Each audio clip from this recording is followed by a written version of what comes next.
We're fired up. I'm gonna get started. I know there's people that are trickling in really quickly because I do have a captive audience. Kath, could you just pull up the schedule? So we have a pretty aggressive meetup schedule. We are 2 weeks from leaving for our humanity expedition in Nicaragua. Then we're going to be in LA if it's still there, if it hasn't slid into the sea. Dallas, Kentucky Derby, then Bay FC with Brandy Chastain, on and on and on. Anyway, if you want to go to any of these, just let us know ASAP. Nicaragua is booked, so if you wanted to go to that, sorry, you'll have to wait for next year. But also, for anybody who's new to the Outlier Project, because we've got a bunch of new members, our format's a little bit unusual in that Matt and I are going to do like a little fireside chat for about 30 minutes, and then we're going to open it up for Q&A for you guys. If you have a question, just say in the chat, I've got a question. You don't have to say what it is. And then I'm going to tee you up and you can ask Matt directly. So this is, everyone from Adam, who's on the call, to all my friends, Heather Monahan, Kara Golden. They're all like, oh my God, you got to have Matt come to the Outlier Project. So that was the easiest decision of all time. It was just figuring out a time in his insanely busy schedule to get him here. So for those of you who have been living under a rock and need a refresher, Matt is the author of Burn the Boats, one of the best books I have read in a long time. He's the CEO of RSE Ventures, which he co-founded with Stephen Ross. He was a guest shark on Shark Tank. He's a former executive with the Jets. He was the vice chairman of the Miami Dolphins. He's an executive fellow with the Harvard Business School and teaching one of the most popular courses. He's got a law degree from Fordham. He's a cancer survivor. He's a board member for Autism Speaks, which is pretty cool. I don't know if Dan is on, but Matt, I was just in Atlanta at Dominique Wilkins' birthday party, which was a fundraiser for Culture City. So, definitely speaking the same language there. So, Matt is a true legend, and I'm excited to get into all things Matt Higgins and the book. But before we do that, Kathy, get us started.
Matt, what do you think? Best intro ever? That was awesome, by the way. Although I wish I still looked like that. That's what I was thinking. Like, did I ever look like that? That's a good picture. Yeah, that's a good picture. Yeah, that was I was fighting weight, to be honest. Yeah. Well, Matt, I cannot thank you enough for joining us. Your story is so incredible that it's kind of hard to know where to start. We're definitely going to talk about the book because Burn the Boats, what I liked about it is, you didn't really write it as like a textbook. It's all storytelling. And to me, it's kind of like a story of hope. And I love, the reason why I think it resonated so much with me running the Outlier Project, abandoning conventional wisdom by definition kind of makes you an outlier. So I guess let's start with, you've always done that. And you did that, you dropped out of high school at 16 on purpose. Like you didn't get kicked out, but you did it on purpose and knew that you get your GED and then you went on to get a law degree. Talk to us about kind of abandoning conventional wisdom and why it's so important, which is just another euphemism for, I think burning the boats. Yeah. Well, first of all, thanks everybody for having me and give me some time. This is an amazing group, amazing idea. It's just nice. I haven't done anything in a bit. I needed a break from just communicating, and I've been grinding and just got back from UAE. So anyway, it's just nice to reconnect. I haven't done anything in a bit. So the book, the I always like to say I didn't write a book. I engineered a book. And a lot of times throughout the course of my life, people are like, oh, you should write a book. I had a book deal actually after 9/11 to talk about 100 days. The book that actually hasn't been written, telling the inside story post 9/11, all these various points. And I used to always say, like, I don't know the moral of the story yet. I really don't. I don't know why. I don't want to write a book as an act of, self-aggrandizement. I want to have a point. And the moment where I crossed the threshold to write the book was actually post Shark Tank. And I was doing a talk with a bunch of students who were in a homeless shelter, and a lot of LGBTQ2 students who are fleeing, abusive, unsupportive families, and they're getting a GED in a homeless shelter. And I remember giving this talk, and I love the big reveal when you say, like, well, what do you think of me? And they're like, you're rich, you're on Shark Tank, you probably got a plane, look at those suits. And then I tell them stuff I don't even put in the book, tortured, painful things. And I realized, I feel alienated actually from my own public manifestation. Like, it's just not interesting to be the guy on Shark Tank, the guy presumed wealthy, the middle-aged white guy with all these. It's just not useful. What would be useful, though, is to take the authority like I did in that room when I talk to those students and tell them the story of the GD. That to me is authority. And that authority is useful if you could pull back the curtain. So I was like, what's my life been about? And I said, my life has been about having to architect my way out of dirt and pain and suffering and trauma and dysfunction and abuse to try to make my own way against the full force of conventional wisdom that I like to say is designed for the base case. The one who has a typical situation. That's most of the advice we get. And yet I was an edge case as a little child, and reflecting upon my life, I was like, what's it all been about? It's been about trusting that inner voice that is dying to be heard. And my burn the boats moment, people think it's actually dropping out. And I said, my burn the boats moment, when I went fully all in on my plan A and my back was against the wall on a race against time to save my mother, wasn't actually dropping out. It was actually failing every single class, so that I self-sabotaged and I gave myself no opportunity for retreat. When I dropped out of school, can you imagine the interventions of a happy little, smiley white kid with nice clothes, because I was concealing the fact that I was growing up poor and I was selling flowers to pay for those Jordache jeans, right? So when I first made that decision, there were endless interventions that were talking me out of my plan. And I realized a couple of important points. The advice we get is often corrupted because we don't share the true story. We don't pull back the curtain. And of course, my teachers didn't know that next door was my mother wailing in pain all night. I was living in a roach motel and wanting to drive, my car into a tree, or whatever, feeling these self-destructive impulses. So the advice was wrong. And two, the advice was crafted for somebody who's got a fighting chance. And when you're growing up poor and dysfunctional, you have multiple jobs at the same time. You have the job to try to make a life for yourself, but you have the job, honestly, to raise your parents, probably, or navigate whatever dysfunction you're dealing with. And I'll stop in a second. So the point of my book was, if I could take the moral authority I've collected by being on Shark Tank, and if I could take the moral authority of all the credentials I've accumulated that mean nothing to me, truly, they're a means to an end. If I could take that and then package it all under this phrase that goes back to the beginning of time in every culture, but Cortez had a better marketing campaign, being a homicidal maniac that he was. If I could take that phrase of commit, what's it take to commit, but write it from the perspective of an angst-laden, anxiety-ridden risk taker who did it all in spite of, not because of the foundation I had, that would be useful. Honestly, that was my dream in writing it. And every day I wake up to a DM from somebody on the world, more women than men, which I love because I frankly want to reach women even more so than men. And and saying your book held up a mirror to what I suspected about myself was possible, but no one showed me such a crazy unconventional path.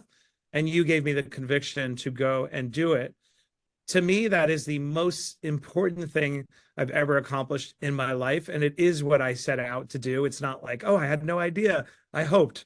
And so I'll pause there. I just wanted to give you or let you feel what I'm doing with this book and why I am so cringy about promoting it, because I'm Yeah. promoting it to wake up to those DMs. You know, I this next question, it sounds wrong almost, but why is it so dangerous to have a plan B? Most people would say, no, it's pragmatic, like it's smart to have a plan B, but you're an outlier. So you're like, no, no, no. It's actually dangerous to have a plan B. Why? Yeah, and I think the title is not very nuanced, which is the inside joke, right? Because the book is nuanced, right? It's not as simple as that. I think it's one to prove to you, first of all, and anyone reading it, based on science and history, that when you try to hold two opposing thoughts at the same time, plan A, your true ambition, plan B, right? Plan A requires exceptional, extraordinary effort. I'm going to try to win the Super Bowl. I'm going to become above. I'm going to write this book. I'm going to get on Shark Tank. It requires 110% of your effort, and you're going to take on so much resistance internally and externally in order to achieve it. Plan B is mediocrity. It's settling. It's the base case. It's something you could do with your eyes closed. That requires no effort, right? So when you try to hold those two opposing thoughts at the same time while pursuing plan A, the energy leakage of the default is the very thing that undermines your full capacity, right? And so what I find most fascinating, looking at the science behind hesitation, and I've read everything about it. There was a study out of Wharton in 2014. I talk about in the book, but to go a little bit deeper, where the faculty set out to prove that Plan B is prudent, and actually having. And here was their theory when they started out the study, that if you have a Plan B, the relief of the comfort of knowing that everything is going to be okay was going to make you actually more effortless in pursuing plan A, because you'd know that the world wouldn't fall apart. And when they conducted the study, and it was two groups of college students, they allowed one group to contemplate another way to get the Snickers bar in exchange for the reward for the test, and the other one they said you got to be all in on getting that damn Snickers bar through this test, right? What they found was that merely contemplating plan B did two things. One, it made you much less likely to be successful than the control group, but actually two, makes you much less intrinsically motivated. The group that was allowed to just think about another way to get that Snickers bar was much less motivated. They had lost their yearning, and so they tried to undermine the study in a different way. Well, maybe what we're finding is decision fatigue. We allowed that group, the plan B, to think about just too many things. They're probably tired. They burned too many carbohydrates, and then they found different ways, and they could not disprove the study. And what they concluded was, when you think about plan B, makes all the difference in the world. And to break that down a bit, when we are about to take on something very difficult, right? We have a choice. Am I going to contemplate the worst and and and and ruminate and reflect upon what would I do if the worst were to happen? Or am I going to try to block out that scary thought and move forward anyway? When you do not unlitigate the worst thing that's going to could happen before you go on all in on plan A, it looms large in your mind. And that looming is the problem. And so what I want to do through this book is show, one, we all had to cross the threshold of full commitment. What did it take? What did it look like? And really, two, make the case for whatever it takes for you to burn the metaphorical boat that is beckoning you to retreat. In my case, it was shame and imposter syndrome. Whatever it's going to take, you need to burn that by embracing your inner catastrophizer before you go all in on your big goal, so that you could contemplate, number one, what is the worst thing that could happen if this were to go wrong? Number two, what would I do about it, right? How would I mitigate it? It turns out that we have hardwired into our factory settings our plan B. Mine hangs on my wall. It's called a law degree. I hope to God never have to use it. No offense to lawyers, but that is my plan B. Number three, I always ask myself, what's the percentage likelihood that this terrible thing that I'm imagining is going to happen? The reason why that's so important, to put a percentage on it, we are very bad at predicting the bad things that ultimately happen to us. We're actually humans. We always think the worst, and that thing never materialized. It's important to confront the absurdity of our own inner catastrophizer. And then four, the most important part is, what would I not be willing to give up, sacrifice, and endure to achieve my plan A? for me, like to teach at Harvard Business School, coming from where I came from, I would literally walk on glass and not eat for like a year, survive on liquids, whatever it would take. And I think everyone on this call has something that burns inside them. So the purpose of the book, and the reason why Matt Higgins, I think was the one to write it, is because risk taking doesn't come natural to me. To this day, I have a disabled child, which I don't talk about publicly because I want her to, frame her life any way she wants. Oftentimes I feel like my head is in a vice. Even with the wealth and success I have, every day I come up with a new way to figure out the next move I'm going to make is going to undermine my capacity to take care of her when I'm dead. It looms large every single day of my life. So in order for me to commit to taking big risks, I have to manage that anxiety. And I think everyone on this call probably has something running in the background that is making us afraid when we're about to take those big moves. So I felt like I was the one to write the book because it doesn't come naturally. I'm not Kevin O'Leary. I actually care what people think.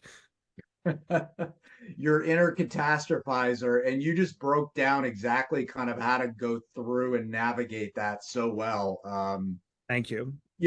I want to go back to earlier in your career. So you were the youngest press secretary in New York City history, which in and of itself sounds like about the most intimidating thing you could do.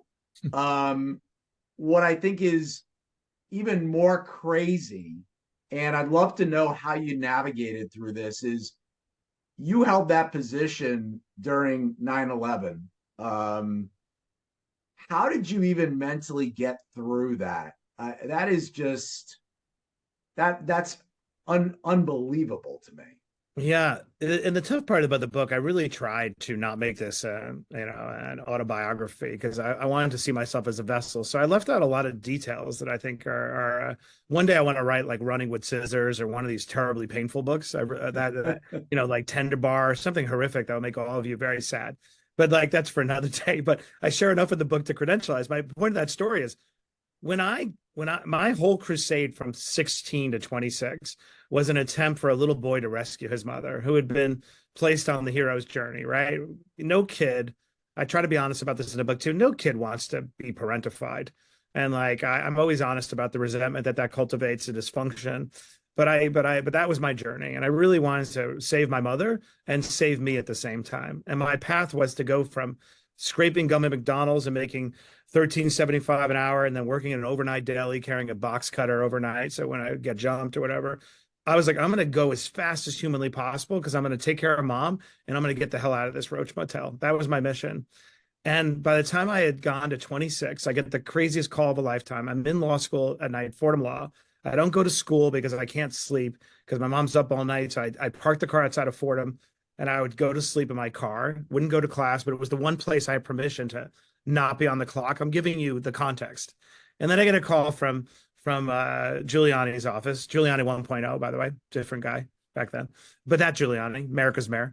I get a call from him offering me to be press secretary of New York. And I'm like, I'm in law school at night. I'm taking care of my mother. Like, this is impossible. And yet therein lies my freedom. And also my instincts tell me if I don't take this opportunity now, I think the biggest mistake people make in their career, ask Chris Christie when he decided not to run for president, 8 years ago, right? They think they could sequence their ambition or they think they could table opportunity. I knew that instinctively. I take this job. And the night before I'm going to work, like again, press secretary 26, I didn't sleep again. I used to wrap a towel around my head so I could hear through the fibers to say, is now the time to call the ambulance? Like, how bad is this crisis? Whatever. I wake up and my mother that day said, like, stay home. And I was like, we have no money. If I do not, we have no money. If I don't go to work now, I got to go. And I go to work that day. And then at 10 o'clock, I get a call in the morning that she had called an ambulance and had gone to the hospital. And I actually felt such relief. The mayor's office said, do you want a police escort? Do you want somebody to take you? And I was like, no, we always go to the hospital. Like, it's fine. And it's actually good that she called an ambulance. And by the time I get there, she had died 5 minutes before that. So for me, I'm contextual. This is relevant to the story other than trying to make you feel sad. One, the point is my inner voice told me this was how the story was going to end. And I had a race against time. And I think anybody who's in a crisis understands this and how important it is to listen to that little inner voice. But fast forward, 9/11 happens a few months later. And I'm standing on the corner of Church Street alone, setting up the press conference to show that we are still here. We are in command. We don't have a sense, is this a Cessna? We can't, I'm hearing the sounds of people jumping and I don't understand it. But the job was to telegraph to the world that, we're not defeated. And so eventually I run because it becomes clear it's not safe. I meet up with the mayor at the firehouse. I don't have this part in the book. I meet up with the mayor of the firehouse, and Tommy Von Essen, who's the fire commissioner, is sitting there on the ground and he's crying into his hands, which is, I'm trying to process that. Why is the fire commissioner crying? In the place is empty. There are no equipment. So, we can't imagine what an empty firehouse looks like, right? Like it doesn't exist in our minds. The firehouse is empty. I'm like, where are all the people? In the room is the mayor, and he's on the phone with the vice president saying, we need air covers. You could hear the jets flying over New York. We don't know what's happening. And then we all gather in a circle, and Sunny Mandel, who is the mayor's communications director, has a beeper, and she passes around and says, let's all tell our loved ones that we're alive. Like, let's do whatever. And she passes it to me, and I don't text anybody. I have nobody to text. So it was this, like, I have nobody to text. Like, I'm solo now. I'm on a solo operation. And so I say all that to show you my frame of mind and why actually I began to see what I had gone through with my mother as a gift during that moment, because for the next 2 years of my life, I walked right into that inferno, and I decided I'm never leaving until we have a plan for this site. I'm at ease in this crisis. I'd got an apartment overlooking the site. I wrote all the speeches for Governor Pataki. I helped run the largest design competition in history. And I began to think, like, what would my mother think at this moment? And she would probably think, wow, what we went through was really painful. It did set you up to be in the right place at the right time. And so I've always held that on, and I need to share all the juxtapositions with this group to make the overall point that, like, I have come to believe that in every single horrendous thing that has ever happened to me, it is incumbent upon us to identify how to extract more value than was taken from us. And I was able to extract more value than was taken from me from my childhood. Honestly, even from the death of my mother, I have funded dozens of scholarships of single mothers now that I never would have had empathy for if I didn't see the struggle. I was the one to be on the ground on 9/11 and be able to handle that. I was the one to start up the Lower Manhattan Development Agency with $2 billion budget and no template because of everything I've gone through. So I hope that gives you a flavor of what that life was like. But for what I had gone through, oh man, I mean, the worst terrorist attack in history, and I'm like 12 years old, it just wouldn't be possible. I wouldn't be able to handle it. Yeah, it really shows that, adversity truly is a gift. We don't necessarily recognize it all the time, but adversity is truly a gift. And you exemplify that. Switching gears a little bit, because I think, I don't know, this is interesting, at least to me, hopefully for other people. We have a lot of entrepreneurs. So of our 700 members, a ton of them are entrepreneurs. You have invested in many, many businesses, and you've done it primarily, through RSE. And I was just curious, your experience on Shark Tank versus your experience, off camera. Is it vastly different, that investment experience? Or are there more similarities than I'm thinking there are? Yeah, I'd say it's vastly different.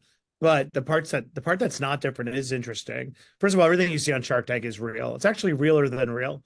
The version you see is a truncated version taken from a 40-minute pitch, distilled into 7 minutes. But actually, it's more aggressive than what you see. It's real money. You're toggling between assessing and soliciting, which I do think is similar to when you're out there in the world trying to win a deal. You're like, oh, this is great. You're painting a picture. You're trying not to be insincere. You know what I mean? But internally, you really haven't made up your mind, but you want to have the option. So you're trying to win optionality. On a set of Shark Tank, that's the same thing, right? Like I'd say the part that is most akin to the real world is you are trying to assess the signals of whether or not this person is somebody you want to back. And that is no different in the real world. It's actually more complicated because if you're going to say yes on TV, you're going to have to live with it and be held accountable. It's not like, that's a soft yes. And so what I loved about the experience was how can I identify whether or not somebody is somebody that you're willing to back? Because I know we say bet the jockey, it's a cliche, but it's the right cliche. It's true. So how can I assess whether or not somebody is a backable human in only a few minutes? So a lot of the skills that I apply in my investing life are the exact same I use on the set of Shark Tank. And so to make that less abstract, that's the number one thing I'm always looking for out in the real world is a blend of confidence and humility. Is the person have the confidence to look within and not just without for the reasons why things aren't working? Do they over-index for self-awareness? Because to me, self-awareness is the greatest unlock. And so how do you figure that out in a pitch? Well, I know what the opposite of confidence looks like. The opposite of confidence looks like when Mark Cuban says your name is shit, or or somebody's giving you a hard time and you instantly cave because you just want to get a deal done so bad. Like, not only is that like not confident, but that could potentially be manipulative. You're the kind of person who says whatever it takes to get a deal done. And humility. Humility is the person who could go on the set of Shark Tank and say, I don't know. I should know. I have a way of knowing, but unfortunately, I don't know. Or I don't know because I rely on Sally to help me with that area, and somebody who is willing to acknowledge what they don't know and telegraphs. And why is that so important for me in my investing life? Because I find those two seemingly opposing, but actually inextricably linked attributes of confidence and humility are predictors about whether you're going to course correct before it's too late. When you're a founder, everyone who's on this call knows this. So I don't mean to be preachy because we all know this. The success or failure is determined by when you make those pivots and whether you make them soon enough for them to have a difference. I feel like God is benevolent, gives us multiple opportunities to course correct before we hit the iceberg. And when I see confidence and humility, then I know this person is backable. And how do I identify it in terms of very specifically? I look for somebody that when I meet them, I'm like, wow, they believe there isn't anything in this world they can't figure out. And at the same time, they believe there isn't anything in this world they have figured out.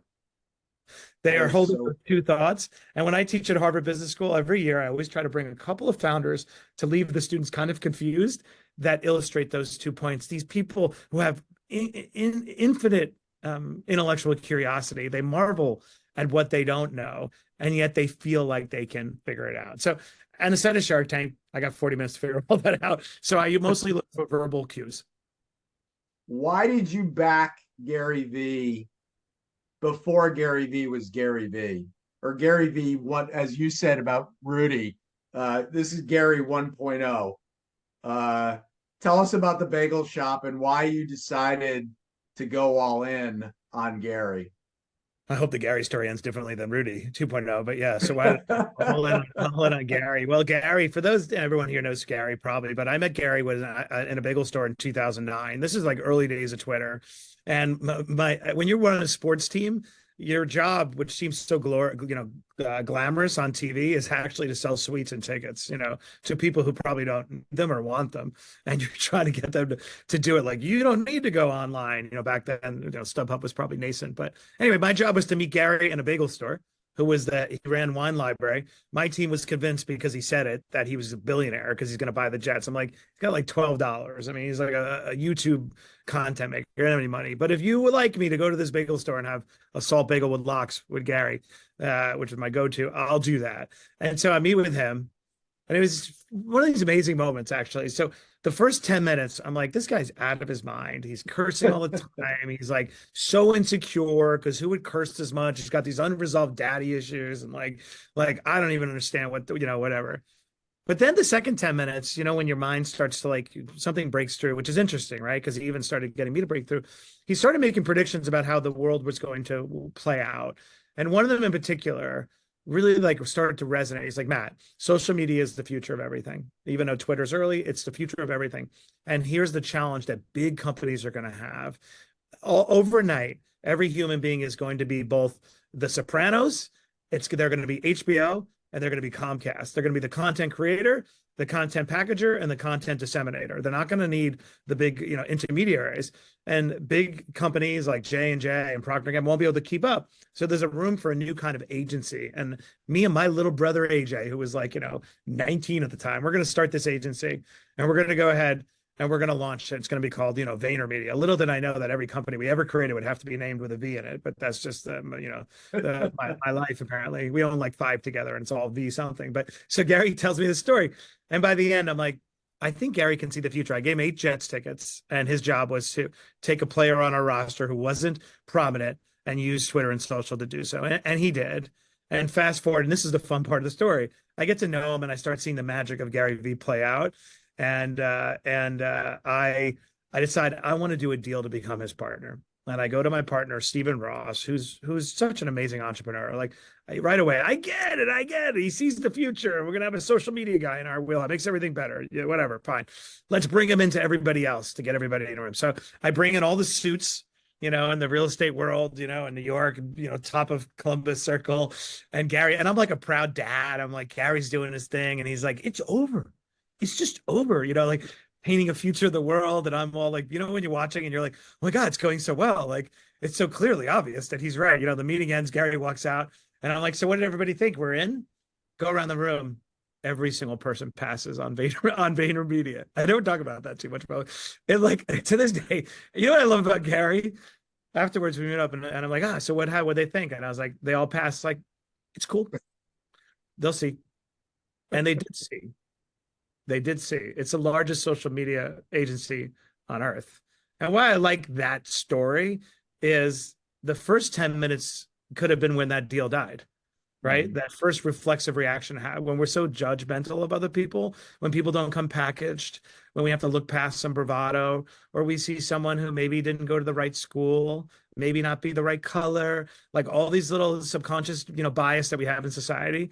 If you end there because it's uncomfortable, you don't get to see the second 10 minutes. And the second 10 minutes is what's created a firm that'll do north of $300 million this year. So it reminds me of the scene in Pretty Woman. Remember when she's like, big mistake? So I always feel VaynerMedia is my one big mistake that I get to run around with. I just love telling that story. I love Gary, so I'm so proud of Gary. I like telling the story to appropriately disclaim any responsibility I have for making it what it is today. It has nothing to do with me other than being smart enough to write that check. Yeah, you're pretty smart to write that check. I could ask you questions all day, but unfortunately, we got some hungry people here who are dying to ask you some questions. Great. I'll be tighter. All right, I just was sharing. It's fun to share with everyone. I'm gonna go first to. I don't even have to ask him who he's rooting for in the Super Bowl because he's got the hat on. So, Chris Hetherington played 11 years in the NFL. He's a Yale grad. Don't hold that against him. And he's the current CEO of Fathead. Chris Hetherington, who I could barely see. It's like you're in witness protection mode. But you're up. Yeah, I'm trying to, I don't know why I'm so blurry and dark. I apologize. But I actually think it's kind of cool. It's mysterious. Yes. It is. I can see the San Francisco 49ers hat, though. Looked like the Grim Reaper over here. Matt, pleasure to meet you. Really, honestly, I'm just here to learn and listen and get inspired. I have a huge week. I'm in Vegas for the Super Bowl and have a bunch of meetings, bunch of investor meetings. We're throwing a party tomorrow night with Shannon Sharp, which is going to be great. We have a lot of powerful people in the room. Ironically, Gary V and AJ have become friends of mine. We hired VaynerMedia and VaynerCommerce as our performance growth team, and I've gotten to know Jordan and Nate and Blaine. All these guys are phenomenal. So I agree with you and concur that these guys are the best in the business. And I've tried to live my life in being an outlier. I have never thought about plan B. I've tried to, kind of go balls out my whole life, whether it be in school and athletics, in my personal life, professional life, as a dad, as a husband. So, a lot of things you said really resonate with me. I'm going through, we're raising $10 million in growth capital. I'm not here to pitch you, obviously, but I'm just curious in your experience with Shark Tank and as a professional investor, other than, betting on the jockey and looking for a blend of confidence and humility. I'm just curious what else you look for. I mean, obviously the fundamentals of business and you know the TAM and product market fit and all that good stuff. But what other advice would you give to entrepreneurs as they go out and raise money? You know, I inherited and bought an iconic 17-year-old brand that was doing 70 million in top line. It's been sleepwalking over the last 3 years, and I was fortunate enough to be in the right place at the right time to acquire the business. But I'm just curious in 2 minutes, your advice on one. It's a unique situation, right? Where we're profitable in today's market. The M&A and VC world is a little different. Valuations have gotten crushed, et cetera. But what would you say is your biggest advice for entrepreneurs raising money in these types of situations? And more importantly, surrounding ourselves. We have a lot of demand and a lot of people interested, but what is your advice in general, and what other things do you look for in leaders and entrepreneurs?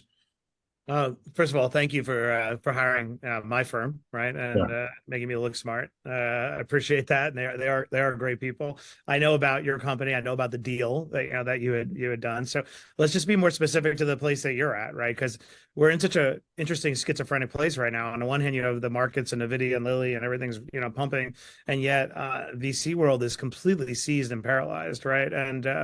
And nobody's doing anything, I think, because we're all waiting for the other shoe to drop, and then nobody wants to pay for somebody else's Series B mistake, right? Like I even look at my own behavior. I'm writing more early stage checks than I have done in a long time because I think this vintage is priced right, and if people can raise in this environment, that's a pretty good predictor of their future success. So Yeah. back to you. If I'm correct, you acquired this business, right? Or Yeah. it was Yep. it was a recap, right? About 2 years ago or less than that, right? Isn't it? We closed on the transaction in late September. So Right. the story is Dan Gilbert used to own it. Dan had some health Right. issues, Yeah. No, and I know all about it because it was shopped to somebody in my world who was actually excited about it on the yep. one hand, and then the reputation of it out in the world was like it's distressed, right? So I want to speak directly to your situation. The checks that are getting done, and even the checks that I'm doing, are the ones where somebody feels like there was an intervening event and it's now priced right, and that there's now an opportunity that can de-risk me, jumping in at the wrong moment. And I actually feel like you're set up perfectly for that because you bought it for nothing. You know what I mean? Relatively, Yep. it's a great brand. You got Yep. Gary V, working for it. So if I was assessing your pitch, I'd want to make it clear, like I already did the scavenger part of this exercise. You're not overpaying because I bought it right. And Yep. I am a trajectory changing intervening event. I'm changing the course of it. And I brought Gary V into the cap table, So I would do whatever you can do to telegraph how much you have reset the business and to make it look different than it was on the trajectory it was on before. Honestly, populating the cap table with enough fancy names is always helpful, especially if Yep. they're, strategic. So I would actually think that you're in a pretty good spot, provided that it checks all the boxes. The downside is once you're profitably getting judged as a multiple EBITDA, which sucks. But Yeah. Yeah. so I guess my simple distilled advice to you is you should be starting that pitch out by saying this was what was wrong with this once iconic brand. I bought it for nothing, and this is why I got a 10x from here, so that the Yep. person doesn't have to hesitate. It's an opportunity because there's tons of money right now on the sidelines, like Yep. trillions of dollars. I just got back from UAE 2 days ago. Like the amount of money is extraordinary. So if you find yourself being like typecast, then something's wrong about the pitch because you shouldn't Yep. be.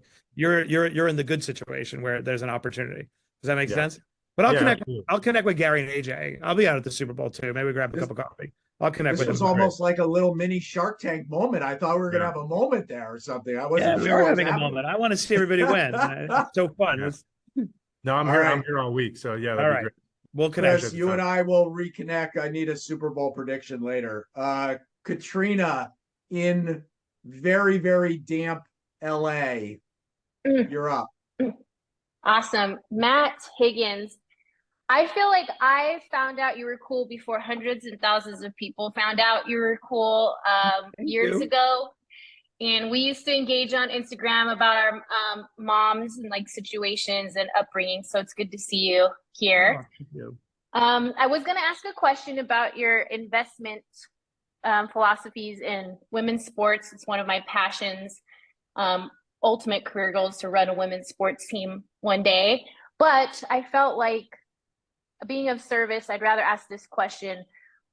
What would you say to people who feel like their plan A is out of alignment with who they are authentically? And so they got on this path because they had these beliefs about themselves or what they should be, and then come to a point where they realize it's not who they really are, there's something that they're very passionate about from their authentic selves when they were kids, or what they're naturally drawn to. So I would love to just hear your perspective on not quitting, but pivoting, which is something I'm going through, for those where maybe the plan A was wrong to begin with. Such a good question. By the way, nice to connect you here live rather than just virtually, but I remember the chats. I always like to say, it's again nuance. You burn the boats for goals, not tactics. Jeff Bezos has a great line, right? Be rigid in your conviction, but flexible in your execution. Why? Oh, you're on mute, Matt. I don't know how that happened. I don't think I hit that button. Anyway, I was saying, I don't know how much you caught, but you burn the boats for. Mute again. That's the strangest thing. That is weird. I think when you say burn, it mutes you. Yeah, burn. It just automatically kicks Let in. me try this again. This is actually great. You burn the boats for goals, not tactics. Does it mean me? I wonder, like, wow, I'll never know. But anyway, long story short, burn the boats for goals, not tactics is really important because, well, a lot of times when I see a business is struggling or a person is struggling, right, they presume that whatever it is they're doing that is failing, because good, burn the boats is not a recipe for like repetition. It's not, try harder. It should be try different, right? Continue. But I find when somebody's struggling, it's because they believe they burn the boats for a tactic that actually isn't working, and they have to zoom out. And so I'm getting to my point. I have done a lot of things over my life that have been my plan A that do not speak to my soul, aren't the things that I want to be doing. To be honest, going to every NFL game on a Sunday, that is not what I want to do. I was like, but to me, it felt like the most expedient path was to leverage my experience in sports to make sure I had millions of dollars set aside for my little baby girl, and I would pay any price for that. It was my plan A, but it was not my soul, and it was not my goal. My goal was financial freedom, autonomy, and the ability to insulate my family from everything I went through. It's a long way of saying sometimes in life, it's okay for your plan A to not speak to your soul, but you got to ask yourself, what are you burning the boats for, though? You burn the boats for the thing that speaks to your soul. And so if as part of your goal, like me, I burn the boats for autonomy and freedom, and then to disseminate autonomy to others, is therefore I'm willing to endure things that don't speak to my soul along the way. So long way of saying, if what you're doing actually is feeding the meta purpose, you're putting that money away, you're going to pursue your passion for female sports, it's okay, as Gary might say, to eat crap, along the way. And I have done and continue to do things that don't speak to my soul in order to continue to move along that continuum. Thank you so much. My pleasure. We are going to the UK. Isabel, you're up. Thank you so much, Scott. Hi, Matt. Pleasure to meet Hi. Where are you Hi. in the UK? in Twickenham. The stadium's right there, so very close to the stadium. Yeah. Incredible to hear you. Thank you so much for sharing what you have already. Thank you. Putting threads from all the kites up there, which is so incredibly fascinating. And Katrina's question was great because I had a similar question, which has partly now been answered about. So I'm an actress. I've been an actress for almost 30 years, and I started coaching about 15 years ago because I noticed that my A could expand and amplify. So it was that A passion. Then you notice in other people that other people giving to other people the passion that you have for your A can create an A plus almost, but it doesn't need to be a B. Does that make sense? I can't see gone out of the boxes. There you are. And what your thoughts on that, first of all? And Gary Vee, amazing. I heard him talk in Madrid in 2012, and I love your story about the suits, because it was a conference in Madrid full of suits, and then this guy comes on and starts swearing, and it was just incredible, and I've been hooked ever since. Can you give me a little more on the first part so I can make sure I'm being responsive, a little more to drill down a little further on the question? Yes, thank you. You set out to do the thing that I feel I'm here to do, which is to act. I went to train in that when I was 18 years old. I feel like I had an incredibly privileged childhood. So I don't have trauma to draw on to define the reality of what I do. But what I do know is that I feel a deep connection to people through story and the power of that. And that's why I tell stories for a living. But what I realized about 15 years ago, when I then went into that separate chapter in my life where I'd going to have to think about somebody else, and I now have a little 7-year-old, like you, I want the best for her. And so my reason for doing what I do had to shift. And so the passion that I have for acting had to be funneled and channeled into something else that amplified that possibility. But for a while, I was thinking, have I settled? Have I settled for something less than? And it's taken me about 13 years to give myself permission to realize that I haven't. Hmm. I don't know if that's really a No, I question. love that. Well, I love, first of all, I'm enjoying just listening to you speak. It's so eloquent, but I totally understand.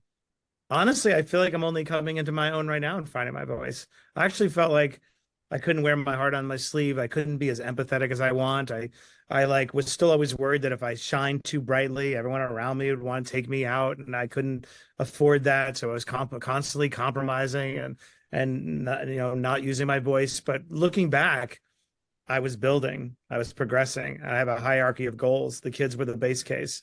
I was right about that, by the way. You know what I mean? Like looking back now on the other side, I think it's okay to sequence our ambition and our expression as long as we're moving along a progression that is in due north in the general direction of our ambition, not to combine all ION words, but I just did.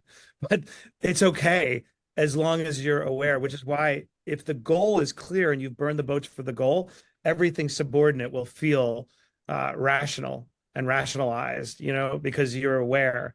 And for me, when I made all these choices, I'm like, again, I'm not like the biggest sports fan. And like, if you ask me what I want to be with my babies on a Sunday morning, not flying for 17 years to games, but it was all towards now where I have all this freedom and autonomy and resources and a platform and Shark Tank that I can then redistribute what I really want to talk about, which is conversations like this, imposter syndrome, shame, use everything I experienced as a web. So back to you. You sound like you know exactly where you're doing, where you're heading, and you made choices, but you haven't lost sight of the overall goal. I've needed to work on self-awareness though. That's a big one. That's a big one. And Not if you're no, you don't. Not if you're saying it. You don't need to work on it. People I who do. aren't self-aware don't say that statement. They don't say they need to work on self-awareness. You like Okay. it's mutually exclusive. Like it's not possible. Self-awareness people are a little narcissistic, and they would not say that on this call. So you don't have to worry about that. I release you from that. Great advice. Paul in Florida, you're up. Oh, first, I just want to Paul. say, Matt, thank you so much for your time. This has been incredible. I really resonated with a lot of the messages that you shared about, I think diversification is a fancy word for I don't know. The question that I have is when you were writing Burn the Boats, you talked about how you didn't want it to be like a business book and you didn't want it to be redundant, but you also wanted to incorporate a lot of like personal life stories. And that's kind of, I guess you would say, my boat that I'm battling is writing this book that I've had the title of for this is going on the second year. And I feel like the book that you wrote is kind of the style that I want to write. And I kind of want to know from your perspective, what are like 2 or 3 things that you wish that you kind of knew before you started writing that you would share that would have really helped you on your experience? Oh, such great questions. Well, look, when you read a book, you do have to have you have to know what you're burning the boats for. What's your goal? I would say the books that fall flat are the victory laps. Nobody cares, nor should they. And a lot of books, especially business people at a certain life, like they want it to be deified, so they write a book, and and nobody cares. And so, number one, your book, unless it's in service of your ego, which is okay, just know that you're making the choice, should be in service of the reader, and every part you put in there should be engineered for an outcome on behalf of the reader to return a multiple an ROI on that sentence. And that's really how I approached it. And as a result of making that decision, I made a lot of compromises against what feels natural for me. To be honest, like there's a part of me that lives in the academic world. I love studies. I'm lost in my world. I love words. I would like almost every sentence to be unreadable in that book, that everybody like, I don't even know what words you're using. I don't even know what the hell you're talking about. Like that's the book I really want to read, is that nobody wants to interview me about it. But my mission was to go ahead and to act in service of the reader. Everything flowed from that one mandate. Second thing, most business books I find are pedantic and redundant, and the first 3 chapters are useful, and then after that it peters out, right? I really wanted to write a book that if you got to the 9th chapter, you would get to the point and you'd feel there was more value in the 9th chapter than the first. That's how I ran my marathons. I would always run, positive splits. That last damn 26-mile fat little Matt was going to go ahead and crush that last quarter mile, even if I would die trying. And that's what I did. And I wanted the book to be the same thing. So try to carry it throughout the entire book. Organization 3 matters. So a degree of repetition at the end is necessary so that people can assimilate what it is you're trying to tell them.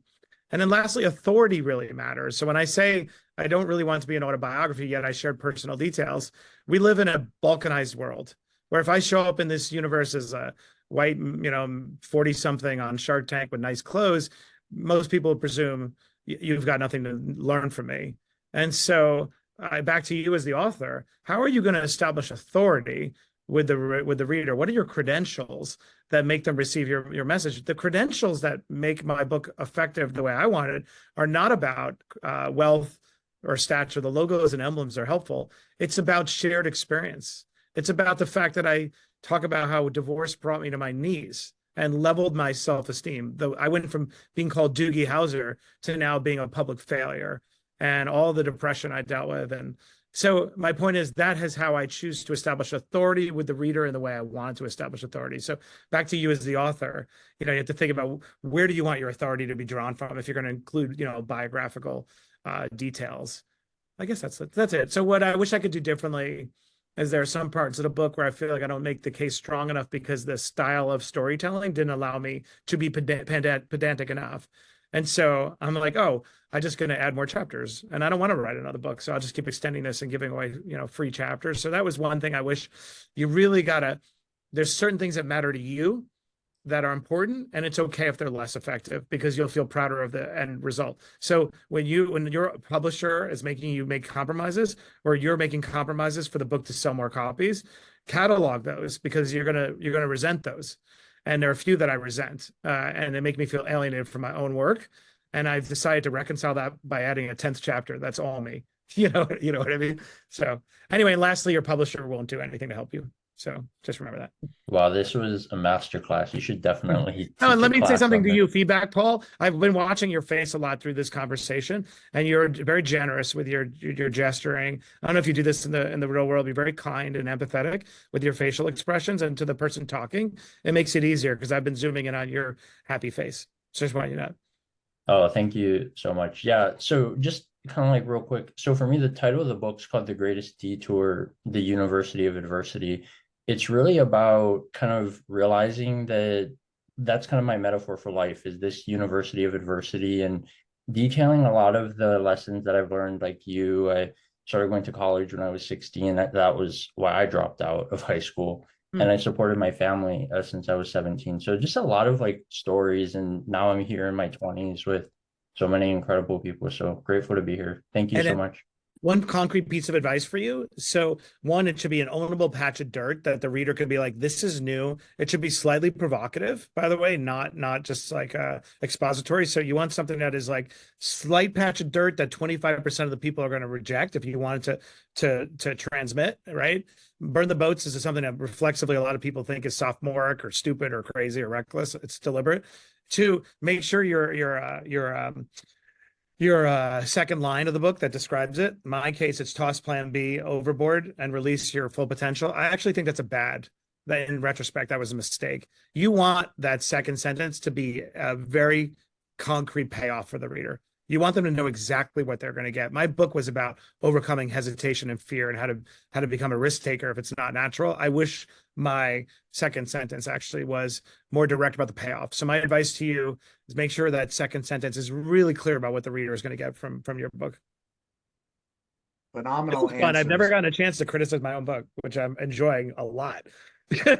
So, And if anyone says they're not Googling pedantic, and I'm the only one who's going to Google pedantic after this, you're lying. I know you're lying. you know what's funny? I know There's a you're word in the lying. book. There's noblesse oblige in the book, which I love. French phrase, right? You're obligatory. And the editor was like, Matt, and I was like, Yeah. one, give me Come one on. fucking word that is there.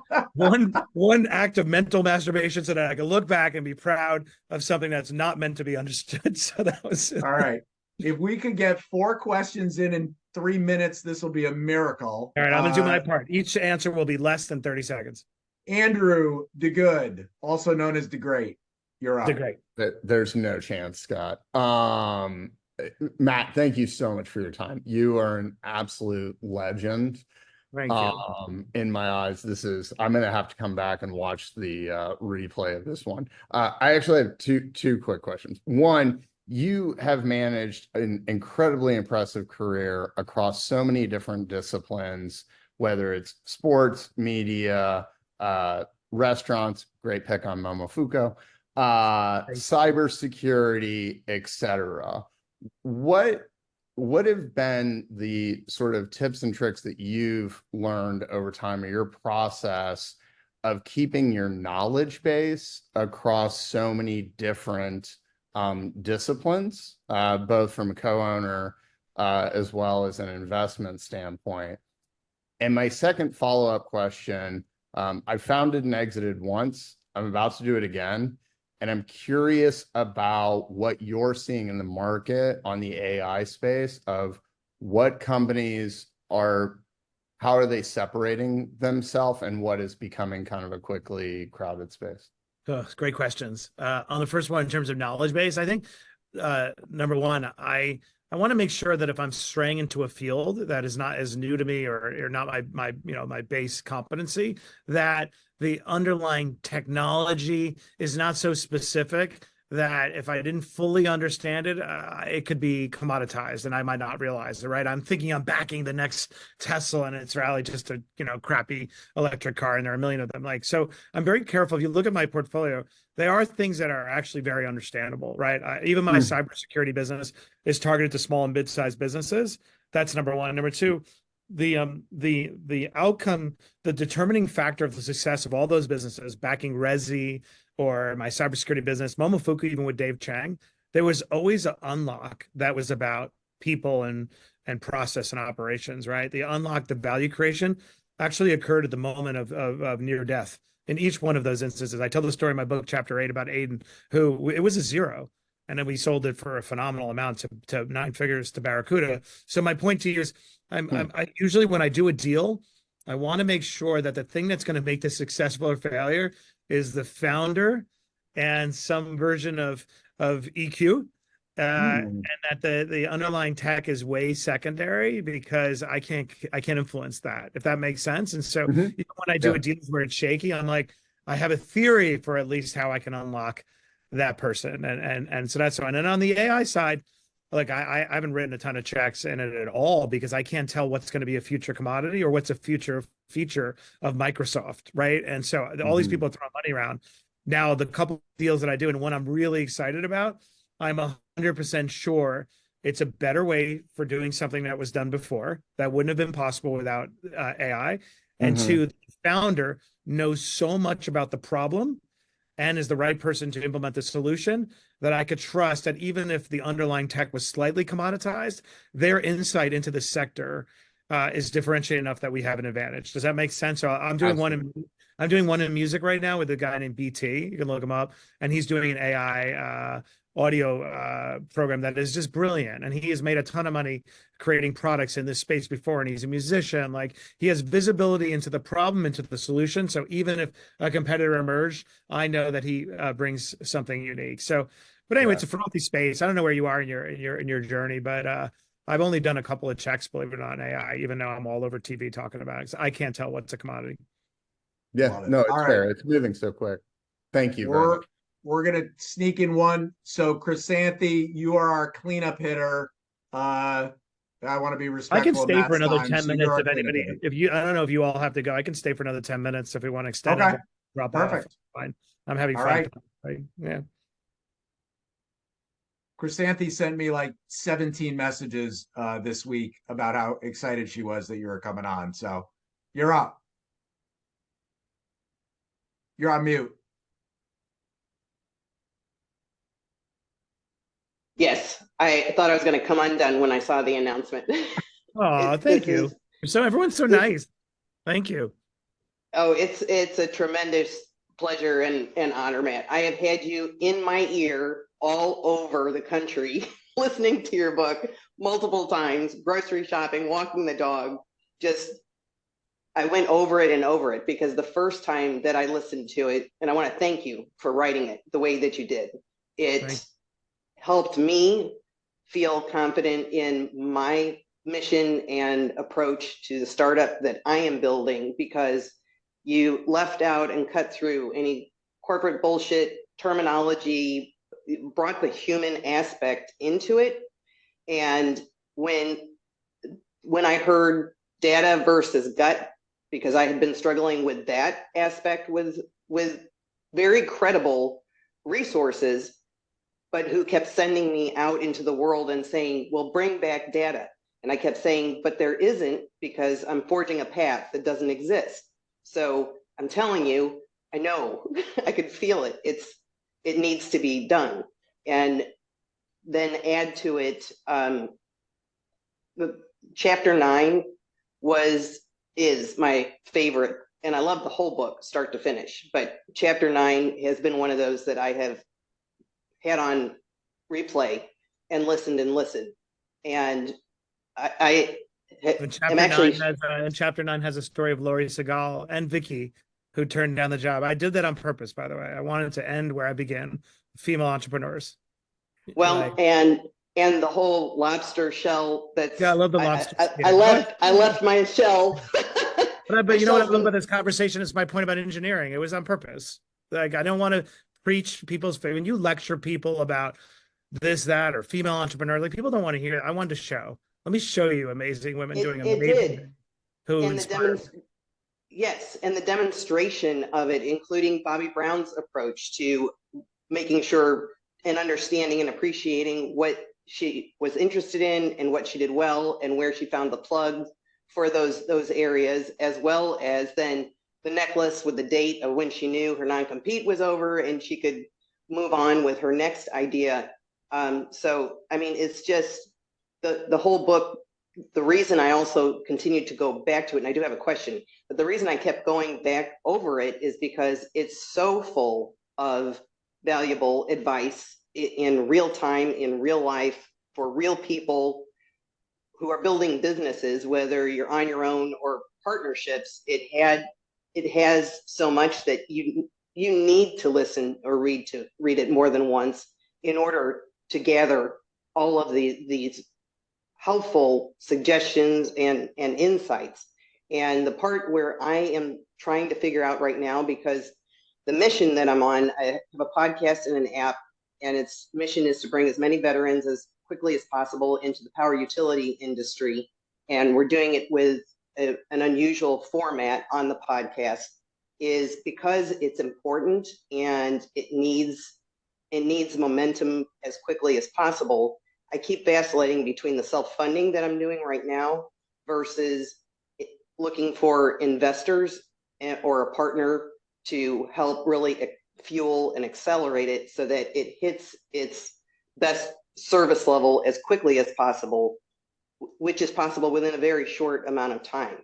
We're gaining traction, but I'd like to see it go as quickly as possible so we get to our veterans and pull them into the industry at an accelerated rate. So what would you advise in regards to investment, continue as I'm going, partnership? Where do you find that, where you're like, you know what, this is where I need to go in order to get to the goal? Well, let me ask you back to you. What do you think is the unlock for distribution, for reaching more people, right? Because that's what justifies an investment. What do you think are the next 3 moves that are going to make more people hear that podcast?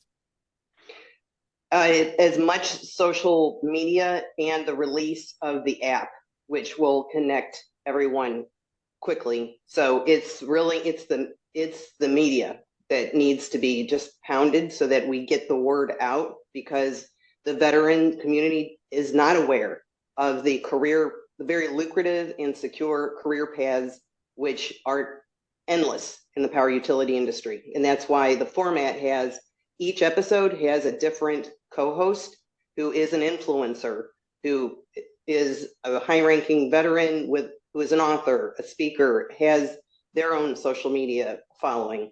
And so trying to pull from all different areas to get the message out. I'm asking only because I don't think money necessarily is anyone building a podcast, anyone on here knows this. Like, you got to keep laddering up to bigger and bigger guests that enable you to tap into their audiences, right? And I don't think money or partnership necessarily do those things for you. It's really just about getting the next big name that gets you closer to the next big big name. So why don't we do 2 things together? I don't talk about this publicly a lot, but I have a military business. I'm very much Team USA. Undyingly devoted to this country and to our service members. And so if you would like, I would come on your podcast, but then by coming on your podcast, I now get to know you. And 2, I'm pretty sure I could land a very significant high-level military guest on your podcast. These interactions are what you need, not money. You need to get people who believe and care about you, and then we lean into you, and it's all just one big escalation. So hopefully my little Shark Tank criteria, whatever it is I represent in the universe, you'll now use that as a hustle to get the next person. When you go to Cuba and like, well, Higgins did you this show. I mean, now you don't like veterans. What's the matter with you? Yeah, well, Cuban's amazing, but Cuban is amazing, right? Like, it's so generous. I can never even come close to what he does for other people. But use names to escalate next. So why don't we start there? I'll come on your podcast if you'd like me to, and then I will help you identify a very senior military guest, and we'll just get to know each other. Oh, I'm trying not to cry. Oh, I'm trying not to cry. You're the one doing the good work. So let's do it. Thank you. Thank you. All right. So apologies to anyone who does not get to ask their question, but we're going to end with Ricky. Hi, Ricky. Where are you, Ricky? Ricky, you still there? If not, we're going to Steve Thomas. Steve, you're up. Thanks, Matt, for your book and for your time. You've been very generous sharing some of the stories from the book. And I guess my question is, are there any key takeaways after you've engineered the book? It's been out in the marketplace for a while. What have you learned from it being in the market? Anything that really resonates with you? Such a great question. That people actually yearn to be risk takers, and they intuitively know that in order to be successful, they actually do need to abandon doubt. What they need more is a manual about how to do it. They actually need to be a little more prescriptive. So when I started in the beginning, those 4 steps I talked loosely. I've been able to distill that more into like a risk matrix, a sequence. When I share the sequence of how to process risks before you begin a hard thing, and I ask somebody, what's your backup plan when I'm doing a dialogue like that, everyone instantly knows what their soul crushing compromises are in life. Like, we're little animals. We know how to feed ourselves. And so I guess the thing I've learned is for Burn the Boats to be an actionable philosophy, you need to be prescriptive to people about how do they process risk. And so the chapter that I will write next, added to this, not sell it, is a little bit more pedantic, prescriptive, so it's a tad bit more actionable. Because what I love what we were talking about a second ago with Chrysanthi, amazing name, by the like, the book definitely leaves people with a feeling. You want to run through a wall, like, you believe you can do it. But I wish I could hold the hand a little bit more with something like, all right, now that we got through moving your soul, let's move your body with this information. So that's it. So if I was critical, I just feel like I'm always hard on myself. I feel like that's a miss. And then the second thing to make very clear, which I've done since the book got started, I will share it with all of you. I always say in every interview, and it's important to me, that that just because I think I have a lot of the answers doesn't mean I could implement them. That is the struggle we all have. We know a lot of things. And a lot of people out there, like when they say they're lifetime learners, like you got to be lifetime doers augmented with learning, right? And not the other way around. And so I always say, my book is my accountability partner. And so I went and got a tattoo as a grown man. This says here, this is Pofu Chenzhou. This is burn the boats in Chinese, because they're the ones that came up with it. And I thought it was nice to reappropriate it back to that. So, but the point of this tattoo isn't that it's badass, which it is. It's that I needed to be reminded every day in the mirror that I should commit. And so I would want to make that, wish I had made that even clearer, how impossible it is for me to follow my own advice. And yet that is the struggle. And that is why I have the tattoo. Scott, can I say one thing? Because I want you all to hold me accountable to this. Matt, I want to put you on stage in London somehow to talk about this. And I don't know if you've been to London. I apologize if you haven't. Been to London. Connaught is my second home. The bar right down the block from Rod's. But so anything I can do to help you implement that in London. Yeah, that would be wonderful. I love London. So you tell me what you conjure, and I will be there. Good. Guys, this has been Matt. You went overtime. I appreciate it. I know how unbelievably busy you are.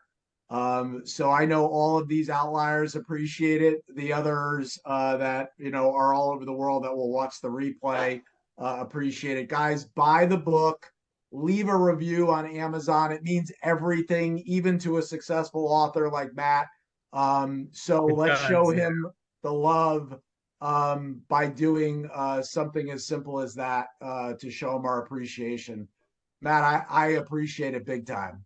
No, thank you. And just a quick word to Kathy and Kimberly and Lindsay and Andrew and Robert and Josiah and Scott. I've been Marie and Steve. I've been looking at your wonderful faces the entire time, and you're so engaged. And I'm grateful. Your energy is extraordinary. I just want to know that I see you all, Meg and Salvatore with your red hair, wondering how that happened with Salvatore, and assuming you're Irish. He's a Green Beret, so watch out. Green Beret. So anyway, just thank you, everyone, for being so engaged. If you'd leave a review, but DM me on LinkedIn so we can continue talking. Italian, same with me, but Irish and Italian.